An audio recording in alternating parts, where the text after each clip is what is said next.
Hola, ¿qué tal hermanos, hermanas? Un gusto estar con todos ustedes nuevamente en esta transmisión.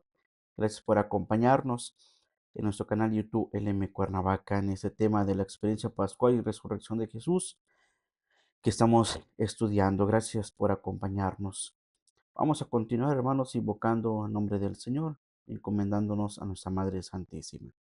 En el nombre del Padre, del Hijo y del Espíritu Santo. Amén.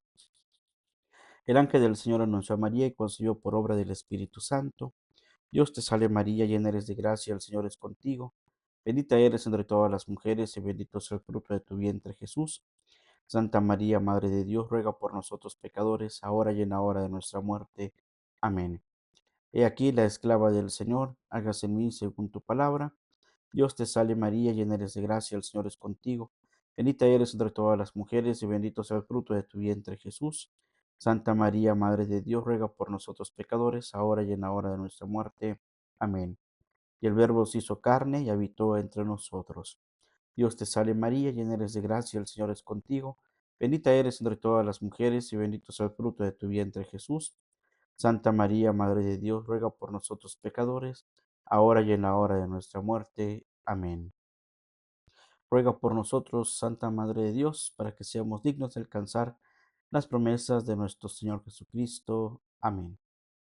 Oremos. Te suplicamos, Señor, que derrames tu gracia en nuestras almas, para que los que por anuncio del ángel hemos conocido la encarnación de tu Hijo Jesucristo, por su pasión y cruz, seamos llevados a la gloria de la resurrección. Por el mismo Jesucristo nuestro Señor. Amén. En el nombre del Padre, del Hijo y del Espíritu Santo. Amén. Muy bien, pues hermanos, continuamos entonces este tema con algunos otros detalles que estábamos viendo ya dentro de la cristología fundamental y esa experiencia pascual, cómo viene surgiendo y se va eh, diversificando. Y los datos históricos que hemos estado viendo, los datos básicos de los evangelios sobre la historia de Jesús de Nazaret. Vamos a continuar con otros datos más porque ya nos estamos acercando ya a la finalización de lo que ya comentábamos. Si recordamos rápidamente, precisamente esto que les comentaba, estos datos básicos sobre Jesús de Nazaret, la cuestión del nazareno, la cuestión del bautizado, la cuestión del proclamador del reino de Dios, la cuestión de la convocación de los 12 discípulos, el taumaturgo, los milagros que hacía Jesús, la proximidad con Dios y Jesús con relación al templo. Y bueno, pues entonces ahí en ese sentido, pues vamos a continuar. Bien, entonces, un séptimo dato es que Jesús tuvo una relación crítica con el templo de Jerusalén. Esta crítica incluía a sus sacerdotes y parece como decisiva en el ministerio de Jesús, puesto que para muchos teólogos, biblistas, exégetas, este es el punto culminante que lo va a llevar a su pasión, muerte y resurrección, la crítica al templo. Jesús tiene una relación muy cercana al templo, puesto que el templo es la casa de su Padre Celestial. Él lo tiene bien consciente, sabe que como fiel judío tiene esa ventaja de decir que en ese lugar está el templo santo de Dios su Padre, ¿no? Entonces tiene un celo por el templo, pero hace una crítica en relación no al templo, sino en relación a los sacerdotes del templo en el tiempo de Jesús. Marcos 11:15 al 18, Marcos 12:1 al 12, 14:53 65, 15:1, 11:31 y siguientes. Y como ven, es Marcos quien realza más la figura de Jesús en relación con el templo.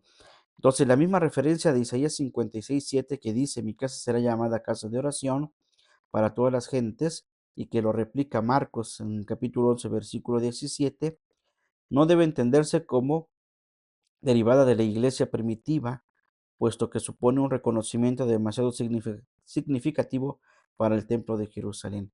¿Qué está diciendo? Que no tomemos, no tengamos, eh, que no caigamos en la situación de que el templo es semejante, el templo de Jerusalén es semejante al templo cristiano, digamos, ¿no? El templo de la iglesia. No, porque el templo de la iglesia es otro, ¿verdad? De hecho, el templo de Jerusalén va a ser destruido hacia el año 70, ¿verdad? Con el emperador Tito, si no mal recuerdo, quien manda destruir el templo y alguna parte de la ciudad de Jerusalén. Bien, entonces aquí está la controversia con el templo, que está corroborada por Flavio Josefo, el cual nos narra que Pilato condenó a Jesús a la muerte por parte del primero de los hombres de entre ellos.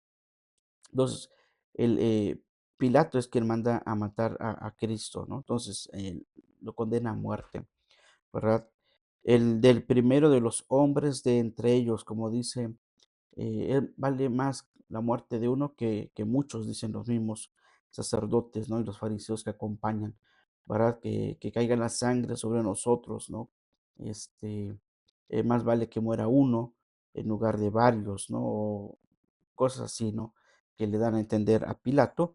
También le dicen a Pilato, tú no eres amigo del César si no cumples o no haces esto que te estamos pidiendo.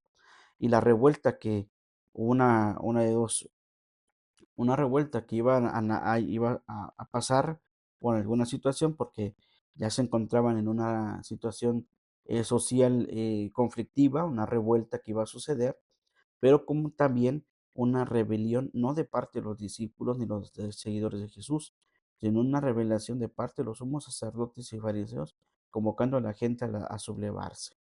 Entonces Pilato se detiene y dice, bueno, por algún lado me van a salir e inclusive el emperador me va a mandar a volar de aquí, ¿verdad? Me va a desprestigiar y quién sabe todavía en el pensamiento de Pilato, seguramente escuchando la voz de su esposa que le dice, no te metas con este hijo, este hombre que es bueno, que es Jesús, que es un hombre bueno, ni haciéndole caso a su esposa, pero también tiene miedo a que algo vaya a suceder con Jesús, tiene el presentimiento de que algo va a suceder y entonces prefiere retirarse, como se dice por ahí, se lavó las manos. Entonces, hay una crítica muy fuerte de Jesús, que esta es la causa, digamos, una de las últimas causas con relación a su muerte. Otra causa, y aunque no lo menciona aquí, es la cuestión de la resurrección de Lázaro, ¿verdad? Que como un signo, un tamaturgo, a resucitar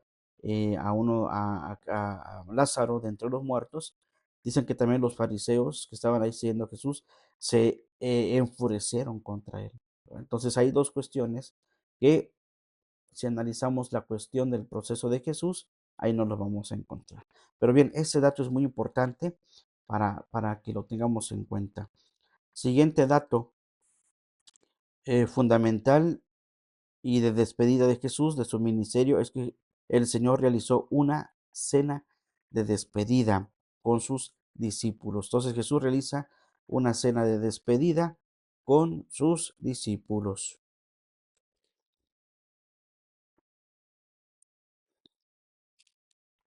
Bien, en esta comida Jesús habló de que no bebería más vino hasta el día en que lo bebiera de nuevo en el reino de Dios. Marcos 14, 22 al 25. Entonces, este es un dato fundamental, ¿verdad? Otro dato es este, ¿verdad? La cena de despedida de Jesús. Tal anticipación atestigua claramente la expectativa de la restauración final de Israel, ya que la alianza escatológica estaba viva en el judaísmo, es decir, que los judíos todavía tenían la esperanza, ¿verdad?, de la restauración final. Y eso lo podemos atestiguar en los libros apócrifos o targúmenes o midrash que había en el tiempo de Jesús, que es el libro de los jubileos, el capítulo 1, versículo 16 al 28, el libro de Baruch 2, 35, Daniel 6, 18, 19 al 8. Bien, y todo esto de la escatología final es un pensamiento ya judío, porque ellos pensaban en la restauración final, en que el Mesías iba a entrar por la puerta que estaba cerrada, ¿verdad? Y que él iba a llegar y abrirla, ¿verdad? Y sucede con Jesús, porque Jesús entró por esa puerta que esperaban se abriera, lo que celebramos nosotros el Domingo de Ramos, y pues no vieron, o sea, estaban tan ofuscados ya en acabar con Jesús que no alcanzaron a percibir que el que iba entrando pues era el Mesías, ¿no? Bien, pero eso es un punto que se tocará ya en el tema de la resurrección, perdón, en el tema del Domingo de Ramos. Y tal anticipación entonces, anticipación atestigua claramente entonces la expectativa final de la restauración de Israel, ¿verdad? Y entonces todo está íntimamente relacionado con la idea de que Dios sería rey y por consiguiente abierta a la expectativa de la soberanía de Dios que predicaba Jesús. Y tan ofuscados estaban que cuando Jesús entra en Jerusalén, le dicen, dile a tus discípulos y a la gente que se calle, ¿verdad? Porque te están proclamando rey, Osana, el que viene en nombre de David, y pues tú no eres rey. Entonces, ¿cómo vas a ser tu rey, no? Pues lo estaban esperando de otra manera, ¿no? Un rey majestuoso, un rey poderoso, un rey que no iba a entrar en un burro, eh, sino como un hombre, pues, verdaderamente de guerra, ¿no? Bien, y Jesús les dice, ¿no? Si hago que la gente se calle, las piedras hablarán. Entonces, mejor así déjenle, ¿no? Bien, entonces las palabras de Jesús referidas al pan y al vino son atestiguados en cuatro versiones. Tenemos cuatro versiones de del acontecimiento de la cena de despedida, sobre todo la referencia al pan y al vino. Primera de Corintios 11, 23, 26, Marcos 14, 22 al 25, Mateo 26 del 26 al 29 y Lucas 22 del 15 al 20. Y fíjese, representan dos grandes tradiciones, la de San Pablo y la de San Marcos. Son tradiciones, se les llama, puesto que tanto los cuatro textos, pues son evidentemente únicos, o sea, no hay más. Y todas ellas están revestidas de una forma ya litúrgica. Estamos hablando que cuando se pronuncian estas palabras que Jesús dijo, ya escritas en los textos, es porque ya se vivía claramente una celebración litúrgica de la fracción del pan, ¿verdad? El tema de la Eucaristía es un tema muy extenso, que tiene muchos símbolos, muchos signos, eh, tiene precisamente la carga sacramental, la carga mística, la carga de la gracia, la espiritualidad muy importante de la liturgia de la Eucaristía. Entonces, probablemente, fíjense, probablemente las palabras de Jesús podían tener este tenor: esta es mi carne, mi cuerpo, y esta es la copa, mi copa. Es lo que contiene, dice, la alianza sellada con mi sangre, ¿verdad? Entonces, literal, el pan que toma Jesús es su cuerpo. El vino que no lo puede tocar con la mano porque no se puede sostener, está en una copa, ¿verdad? Y esa copa contiene, ¿verdad?, la alianza sellada con su sangre. Todo lo que está dentro de la copa es la sangre del Señor, ¿verdad? Entonces, el pan que sí lo puede tocar, el vino que no puede, digamos, hacer es agua, pues, es contenida en un vino, en un cáliz. Y ese vino, pues es ahora sí que la sangre de la que emana la alianza pactada con el Señor, ¿no? Entonces, así esta cena de despedida se convierte entonces en una promesa. No obstante, el fracaso aparente de su misión se proyecta hacia el banquete escatológico, como atestigua Marcos 14:25. Entonces, ¿qué significa? ¿Verdad? Que hay un aparente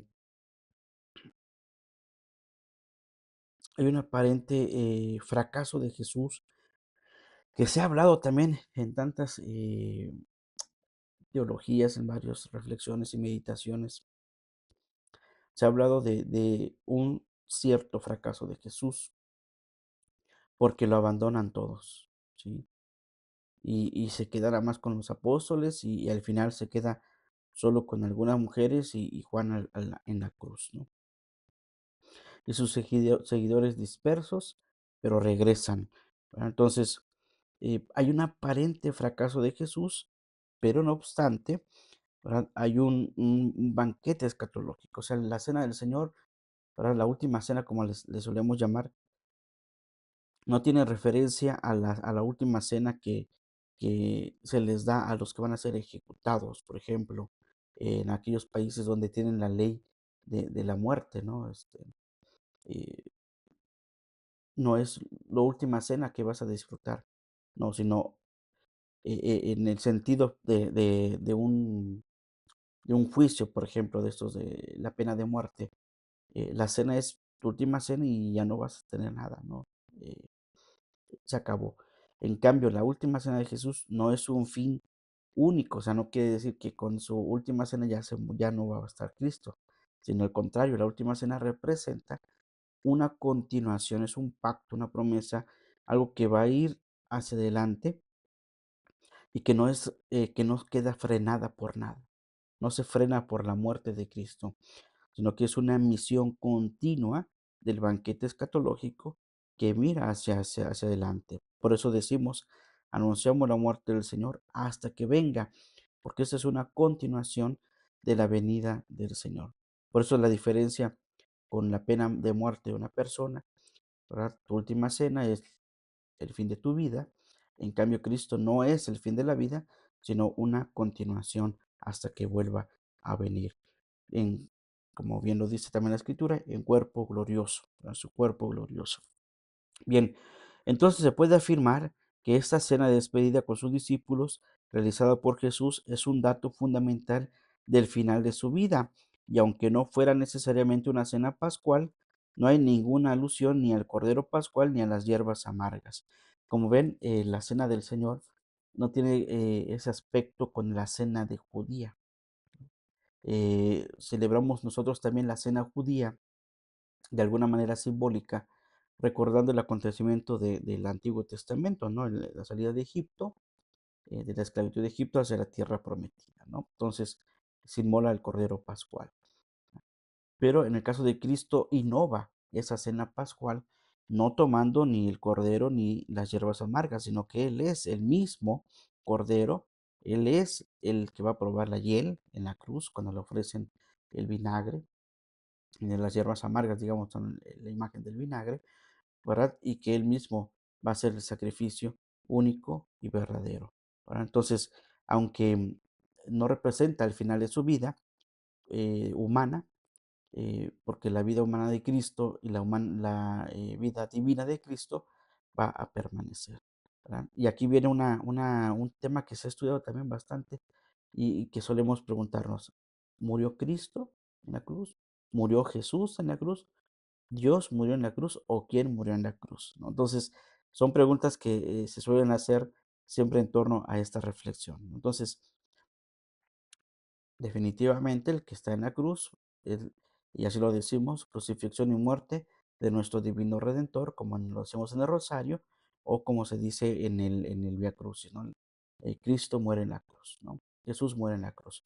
Entonces, sí hay un sentido de muerte, ¿verdad? Pero no es el acabarse la vida humana, ¿no? Sino es una vida que inicia con un banquete espiritual, un banquete especial, su cuerpo y su sangre, como un pacto sellado que será en la continuación del misterio. Por eso decimos, y lo vuelvo a recalcar como lo decimos también en la misa y lo que acabamos de decir, anunciamos tu muerte, Señor, hasta que vuelvas.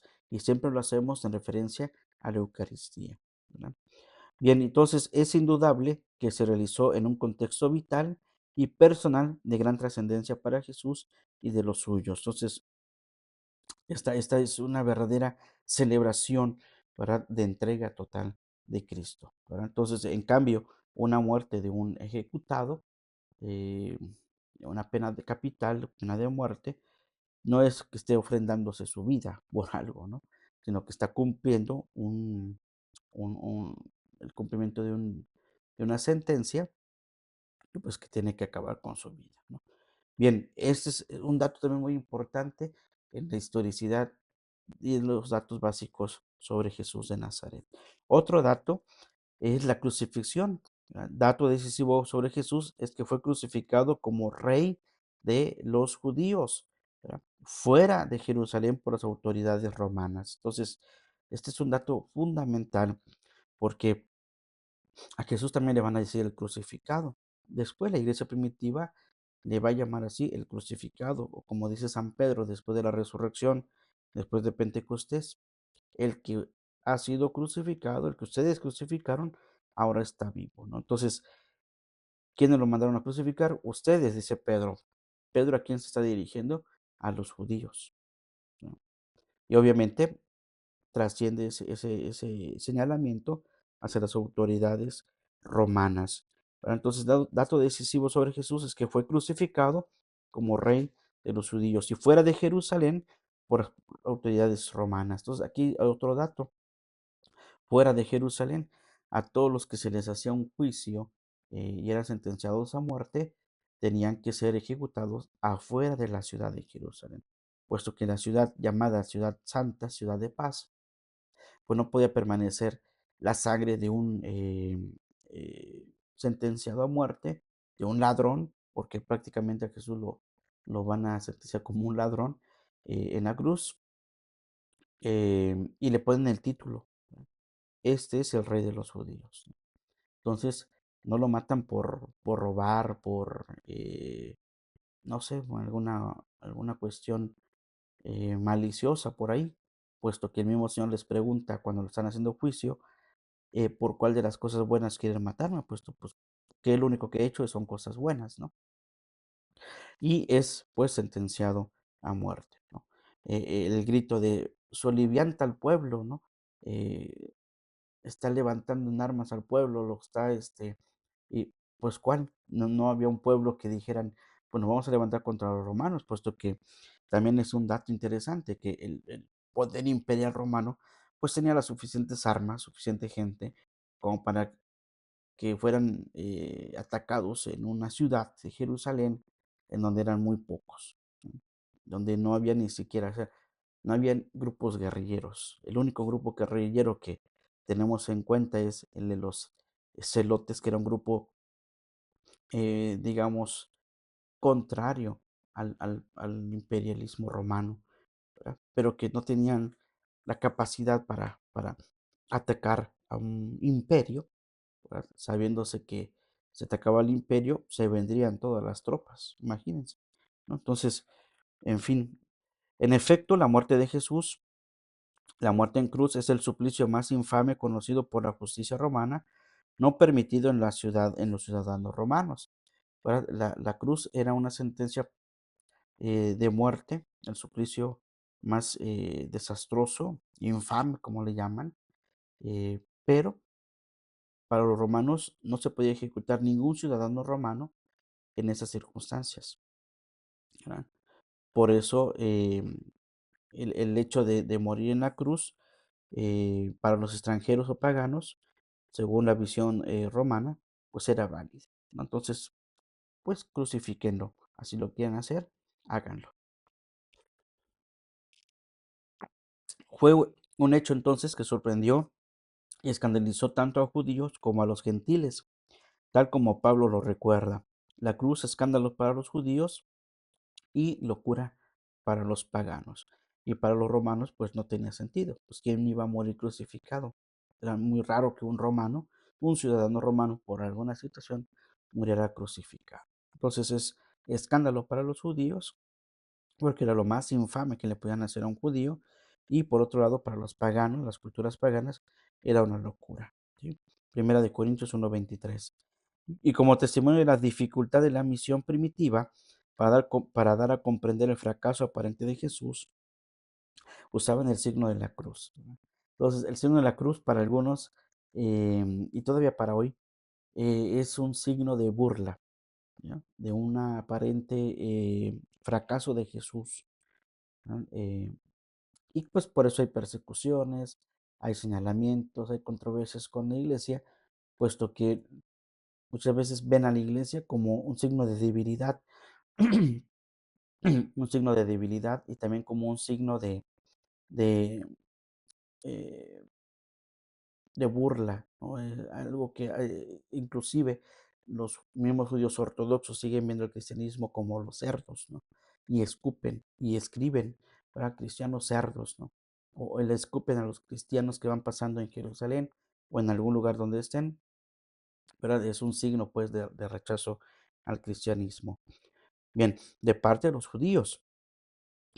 Ya las otras religiones y las otras sectas, pues ya ese es otro punto y aparte, ¿no?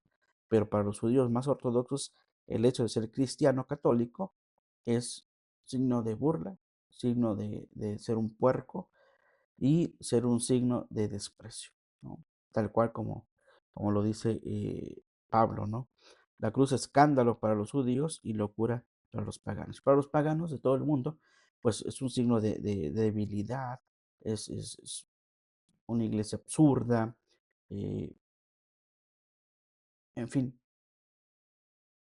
una cosa extraña, el cristianismo, ¿sí? Bien, entonces, aunque los detalles del proceso no se hayan establecido, se hayan establecido con precisión, el hecho de la condenación y la ejecución es indudable y atestiguado, perdón, por el Talmud. El Talmud de el Talmud, ya les decía, están los libros del Midrash, el Midrash, el Talmud y otros escritos apócrifos em, que el pueblo judío tiene, ¿no? Entonces, el Talmud por Flavio Josefo y el historiador romano Tácito, que dan a conocer el hecho de la condenación y ejecución indudable ante Jesús. Ahora, el motivo o causas de tal crucifixión viene dado por el titulus crucis o crucis, es el título de la cruz, rey de los judíos. Basileus ton Iudaion, Marcos 15:26, rey de los judíos, que manifiesta que era alguien que pretendía alcanzar el poder político. Entonces, el hecho de ponerle arriba, rey de los judíos, eh,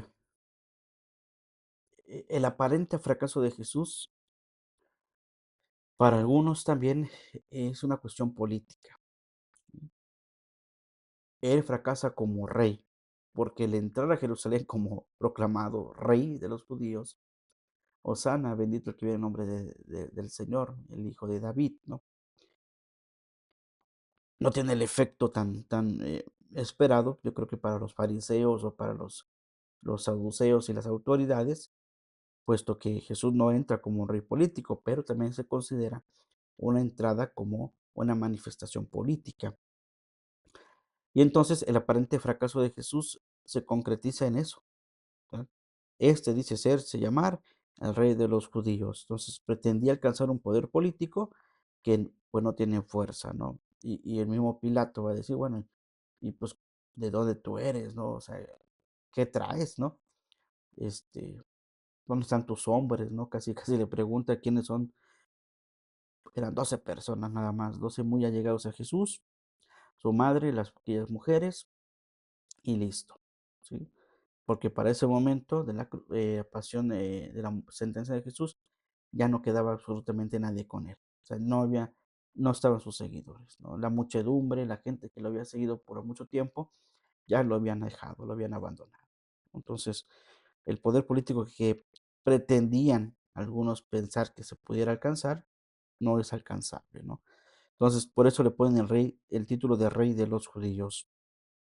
Y la historicidad del titulus crucis, quizá en los tres idiomas, hebreo, latín y griego, Juan 19:20, según una costumbre antigua divulgada, viene avalada por estar formulado desde una perspectiva romana, según Flavio Josefo atestigua la designación para Herodes y por haber creado dificultades a la misma comunidad post-pascual. ¿Qué quiere decir? Que el tema de ponerlo también en los tres idiomas, hebreo, latín y griego, pues era un sentido meramente de visión y perspectiva romana. ¿Verdad? Entonces ellos son los que de alguna manera le ponen el título, ¿verdad? Como un signo político. Miren lo que les puede pasar si quieren hacerse pasar por rey o querer ser rey, ¿no? Entonces, y por eso están en esos tres idiomas, en latín, hebreo y en griego, ¿no? Bien, muy interesante. De hecho, vamos, yo creo que más adelante en los siguientes capítulos vamos a revisar un poquito más estos últimos días de Cristo y, y la cuestión de la resurrección, ¿no? La experiencia post-pascual. Bien, continuamos con otro punto. Después de la muerte de Jesús, fue atestiguado como vencedor de la muerte. Entonces, em, en el aparente fracaso de Jesús, muere en la cruz, es sepultado, ¿verdad? Hay un vencedor de la muerte. Entonces, después de la muerte de Jesús, fue atestiguado como vencedor de la muerte, es decir, según el lenguaje más divulgado, con el lenguaje de resucitado, viviente, glorificado y exaltado y elevado. Entonces, lo primero que surge a partir de que Cristo muere en la cruz es que está resucitado. ¿Sí? Al tercer día resucita de entre los muertos, todos están cabizbajos, tienen miedo a que les vayan a hacer lo mismo que le hicieron al maestro, pero a los 3 días resucita Jesús y el hecho de sus apariciones atestiguan pues a Cristo como vencedor de la muerte. Y entonces comienzan a divulgar, lo primero que hacen es divulgar lo que ha sucedido. Está resucitado, está el viviente, ha sido glorificado, exaltado, elevado, ¿verdad? Y en efecto es incomprensible todo el Nuevo Testamento sin el testimonio central decisivo de los apóstoles sobre la victoria de Jesús, sobre la muerte, ¿verdad? Entonces, no hay comprensión si no hay testimonio de resurrección, ¿verdad? Entonces, si nadie, yo creo que si nadie, imagínense ese momento, si nadie no hubiera hablado de la resurrección de Cristo y Cristo no se hubiera acercado a sus apóstoles después del tercer día, si no hubieran alcanzado a comprender el sentido de la resurrección, yo creo que no seríamos nosotros aquí. Hablaríamos como una historia, ahora sí, como una biografía, como una vida de un hombre que pasó haciendo el bien y que fue ejecutado por los romanos, ¿no? O sea, hasta ahí se acabaría la biografía de Jesús. Pero como ya los dijimos al principio, no es una biografía. Entonces hay una experiencia, ¿verdad? De resurrección decisiva que los apóstoles comienzan a citar, ¿verdad? La victoria de Cristo sobre la muerte. Entonces, notamos aquí algunos criterios de autenticidad de este testimonio, ¿verdad? De la resurrección que nos narran los apóstoles, explicado profusa y decididamente en el Nuevo Testamento. ¿Qué mayor testimonio histórico que son los textos del Nuevo Testamento? ¿Verdad? La pura constatación del testimonio apostólico nos lleva automáticamente a la confirmación de su veracidad. Pero ese es un dato fundamental de la imagen de Jesús neotestamentaria que debería profundizarse, ¿verdad? Bien, tal como sugerimos, es dedicarle el tema de la resurrección, que es lo que vamos a detallar también, en la resurrección de Jesús, ¿verdad? La resurrección de Jesús. Bien, ahora, otro punto es los discípulos de Jesús después, ¿verdad? De el testimonio de Cristo resucitado, Cristo vencedor de la muerte. Los discípulos de Jesús, también conocidos inicialmente como la secta o facción de los nazarenos, y eso ya nos lleva a lo primero que dijimos. Jesús era llamado Nazareno, ¿verdad? Jesús Nazareno, ¿verdad? Continuaron como grupo reconocible en forma de movimiento o escuela de pensamiento orientado hacia la restauración de Israel y más tarde fueron llamados cristianos. Hechos 11:26, porque creían en Jesús, el Cristo, el Mesías de Israel, el cual fue predicado, seguido y celebrado por las primeras comunidades. Entonces, vemos aquí algunos aspectos muy importantes. Primero, los discípulos de Jesús, conocidos como nazarenos, y los veían pues como una secta, como una facción, para nacida del judaísmo. Y después continuaron, ya no como secta o facción, sino como un movimiento o una escuela o un tipo de pensamiento orientado hacia la restauración de Israel. Ese pensamiento escatológico que ya se tenía en algún primer momento, ¿verdad?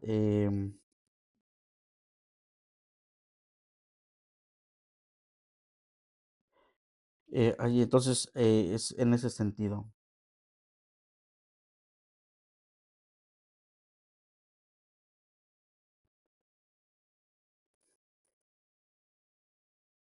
Muy bien, entonces en ese sentido, el pensamiento o escuela. Después va orientado a ese pensamiento que les digo, la restauración de Israel hacia el futuro, ¿no? O sea, lo que ya viene, eh, lo que los mismos judíos querían o esperaban, el cristianismo lo sigue haciendo, ¿no? Bien.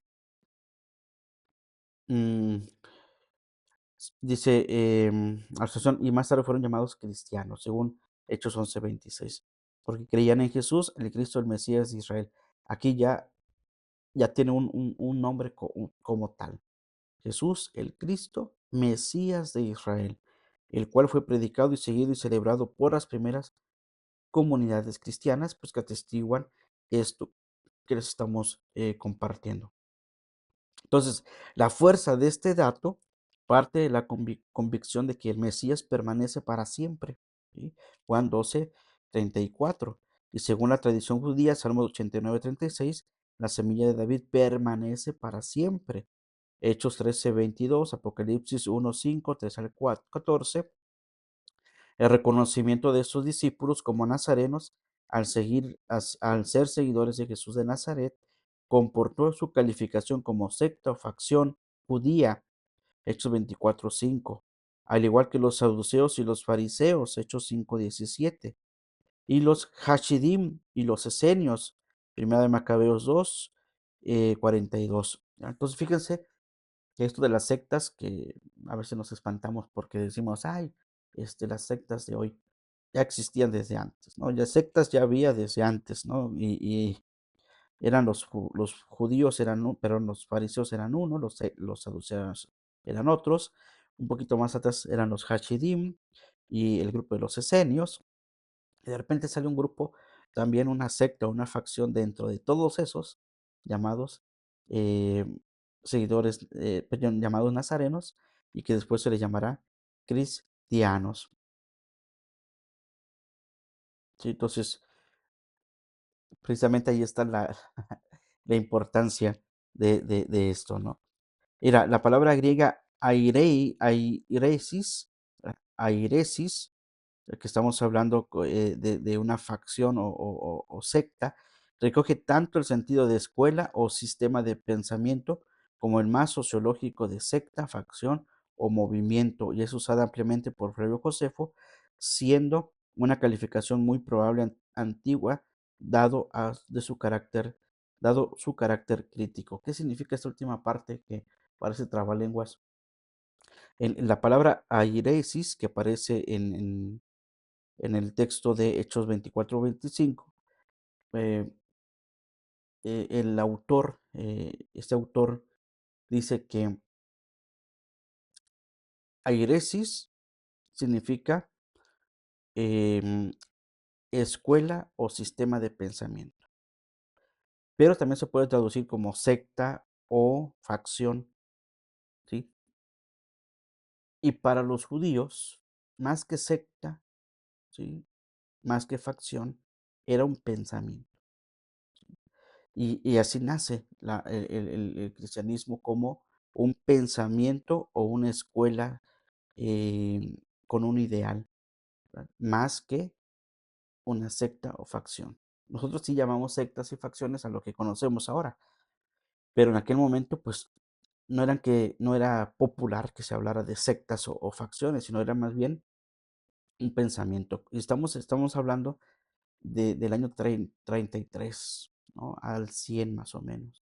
Y todavía más atrás, si nos vamos, atrás, estamos hablando de que había escuelas griegas, también las escuelas rabínicas.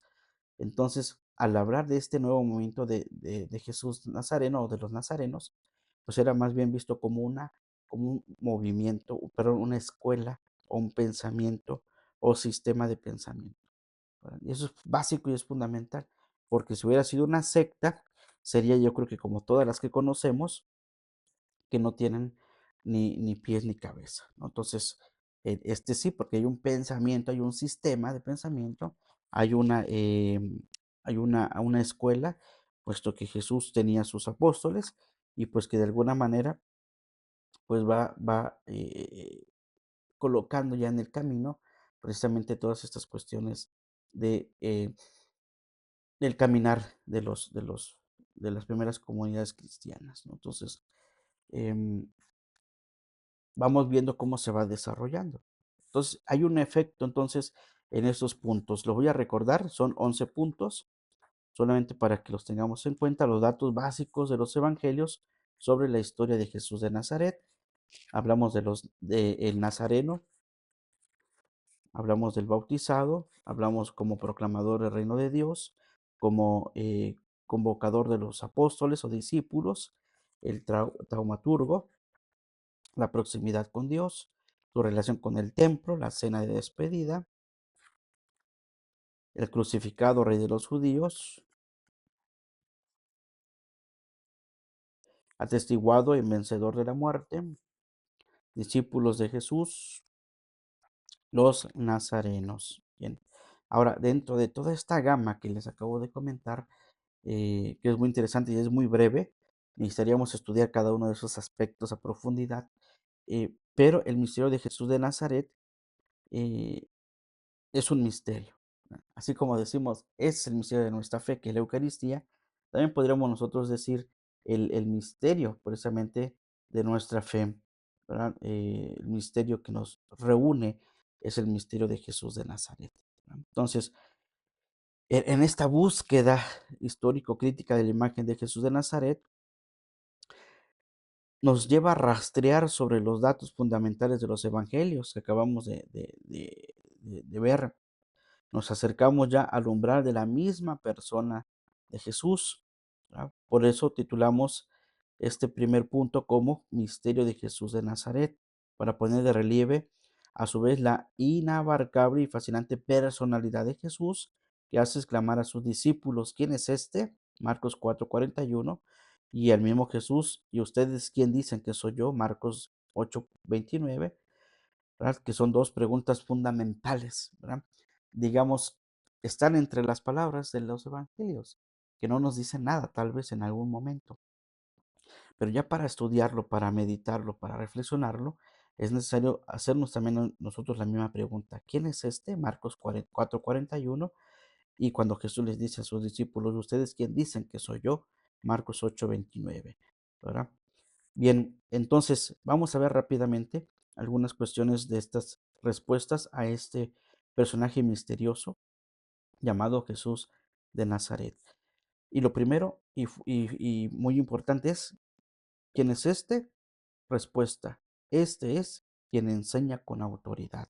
Mateo 7:29, la autoridad personal de Jesús. Si algo aparece como decisivo y nuclear a partir del análisis crítico de los evangelios, es lo que se puede llamar el poder o autoridad de Jesús, que se traduce de la palabra griega exousia, según los sinópticos Marcos 10, Mateo 10, Lucas 16, ¿no? Entonces, este término es amplio, solamente el término de autoridad es amplio en el campo de los significados. Exousia, ¿no? Este concepto es pleno poder, eso significa eusopsia, pleno poder a los de la autoridad de derecho, fuerza y capacidad y potestad, todo eso es la eusopsia que usan los evangelios cuando hablan de la autoridad de Cristo. No era una autoridad de tiempo, por ejemplo, 3 años de gobierno, 6 años de gobierno. No, es un tiempo permanente de una autoridad que viene desde antes, que está en el presente y que está hacia el futuro. ¿No? Es un poder pleno de autoridad, de derecho, de fuerza y capacidad y potestad, ¿verdad? Y este significado que se entrecruzan porque derecho y potestad pueden confluir uno con el otro y la potestad y la autoridad presuponen el poder y la capacidad. Entonces, hay una fuerza que eso va a impulsar a los discípulos después de la resurrección a salir, ¿verdad? Obviamente, ante todo, siempre hay un miedo al avanzar, pero también es una fuerza que motiva, ¿verdad? Entonces, eusopsia se aplica a Jesús se aplica al Jesús terreno para subrayar su superioridad sobre los escribas, sobre los demonios, y su participación, ¿verdad?, en el poder de Dios, y se aplica al resucitado para realizar su amplia posesión de poder. Fíjense cómo se aplica al Jesús terreno, ¿verdad? Pero también, según los evangelios, Jesús está determinado de muchas maneras por la eusopsia. Sus enseñanzas se diferencia de las de los demás escribas por el poder del poder de sus palabras que de ella dimana, cosa que Marcos afirma, pero que Mateo prueba con ayuda del sermón de la montaña, ¿verdad? Simplemente el hecho de el sermón de la montaña, leerlo desde la primera palabra, se sentó en el monte. O sea, hay que descifrar qué es el monte, ¿verdad? Hay que descifrar qué es la montaña, qué significa, ver esos elementos que están ahí cercados a Jesús, ¿no? La montaña significa esto, el sentarse significa aquello otro, las palabras de Jesús, el análisis de las bienaventuranzas. Ese es, ese es el pleno poder de Cristo que nos presentan las Sagradas Escrituras, ¿verdad? Entonces, la cuestión de estos días que hemos iniciado con la cuaresma, las tentaciones y que ahora seguiremos con la transfiguración, es el poder pleno de Cristo, una autoridad fuerte del Señor, ¿verdad? Por eso, por otro lado, los adversarios de Jesús le preguntan, ¿qué autoridad u socia tiene él para perdonar pecados? Cosa reservada a Dios según el judaísmo, Mateo 9:6, y para purificar el templo, Mateo 21:23, cuando expulsa a los vendedores del templo, ¿no? Entonces le dicen, pues ¿de dónde vienes tú con eso, no? Y Jesús hace partícipes de esa autoridad o poder para expulsar a los demonios, Marcos 3:15. Entonces, estas cuestiones que Jesús hace, esa es su autoridad. ¿De dónde viene? ¿Verdad? Por eso la pregunta, ¿quién es este? ¿Quién es este Jesús de Nazaret? ¿No? Entonces, una peculiaridad revelante es que de San Lucas consiste en mencionar juntas varias veces eusopsia y eusosis, fuerza, ¿verdad?, que son empleados de manera prácticamente como sinónimas. Bien, a Jesús finalmente, como el resucitado, se le concede el más extenso poder o autoridad, eusopsia, en el cielo y en la tierra. Mateo 28:18. Esto es muy importante porque la autoridad que dimana de Cristo se le otorga, digamos, ya plenamente con la resurrección, ¿verdad? Con la resurrección. Ahí se manifiesta todo ese poder que tiene, esa fuerza, como también eusosis, fuerza de Jesús, ¿no? Ahora, como comentábamos, esta exousia se aplica al Jesús terreno para subrayar entonces la superioridad que tiene sobre los escribas, sobre los fariseos, sobre todos sus grupos, ¿verdad? Y también sobre los demonios y su participación en el poder de Dios que se aplica al resucitado cuando de entre el sepulcro sale Cristo, ¿sí? Ese es su poder, una amplia posición de poder, ¿verdad? Bien, con razón se puede precisar, pues, que este poder y autoridad que es la eusopsia de Jesús recubre sin duda todo el misterio de la persona y de la influencia de Jesús, tal como se percibe en la fe. Así él supera todo lo que es puramente histórico y sin embargo designa una realidad que pertenece al Jesús histórico desde sus orígenes, previamente a cualquier interpretación, ya lo comentábamos, es el Jesús histórico y es el Jesús de la fe. El Jesús histórico es los datos que acabamos de dar, pero el Jesús del poder, el Jesús de la fe, supera a la historicidad. Por eso, cuando Cristo resucita, y los soldados y todos aquellos que mandaron a cuidar el sepulcro, pues llegan ante las autoridades humanas, políticas, y les cuentan lo que ha sucedido. Entonces le pagan a estos individuos para que digan que se robaron el cuerpo del Señor. Y dice bien claramente como un acto profético, y eso se dice hasta el día de hoy. Y es cierto, aunque hoy no diga, o aunque hoy no escuchemos, es que los discípulos hablaron el cuerpo del Señor, pero sí lo vemos, lo escuchamos de otras formas, ¿no?, más modernonas, ¿verdad? Pero lo escuchamos cuando persiguen a la iglesia, señalan a la iglesia, hacen menos la fe, etcétera. Entonces es prácticamente lo mismo, pero en esos tiempos. En los más diversos encuentros, Jesús aparece siempre con autoridad inmediata que tiene su fuente en él mismo, ¿verdad? Y la autoridad de Jesús, frecuentemente conocida en la bibliografía especializada como pretensión, por razón de su traducción de la palabra alemana Anspruch, que significa también reivindicación, exigencia o derecho, sirve como formulación de la singularísima reivindicación de autoridad y poder que rompía las barreras del Antiguo Testamento y el judaísmo. Entonces hay un testimonio característico, se encuentra en el uso del yo enfático en la fórmula presente en todos los estadios de la tradición de los evangelios, como es en verdad, yo les digo, ¿verdad? Entonces, con esto vamos a terminar, con esta última eh, trabalenguas, puesto que la autoridad le viene por Dios, ¿no? Por su Padre Celestial, ¿no? Obviamente. Pero el hecho enfático de decir yo les digo, el hecho de decir yo, ego, ¿no? O en verdad les digo, esa es la autoridad de Cristo, ¿no? Hay que leer las palabras de Jesús cuando les dice eso. Yo soy el camino, la verdad y la vida. En verdad les digo, ¿verdad? Que no nace del agua y del espíritu. Esas palabras, en verdad, y yo les digo, es el mismo Cristo con autoridad, ¿verdad? Una autoridad que es mucho más que la historicidad.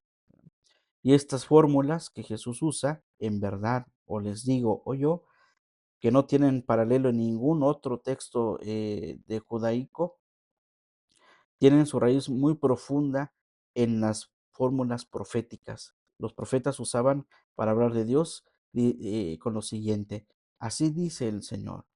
Entonces, así dice el Señor, según la visión profética, los profetas, Jesús lo retoma para sí mismo. En verdad les digo, yo les digo, yo soy, yo les digo, hagan esto, no hagan aquello, ¿verdad? Y en verdad les digo, ¿verdad?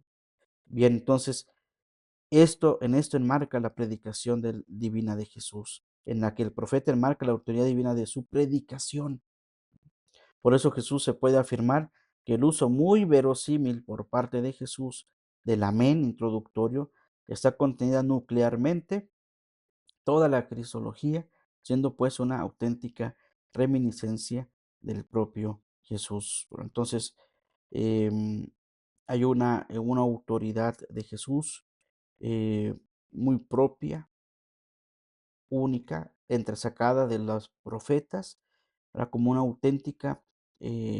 auténtico regresar al Antiguo Testamento, haciendo alusión de que el Padre Celestial está con él, porque te va a decir, mi Padre y yo somos uno.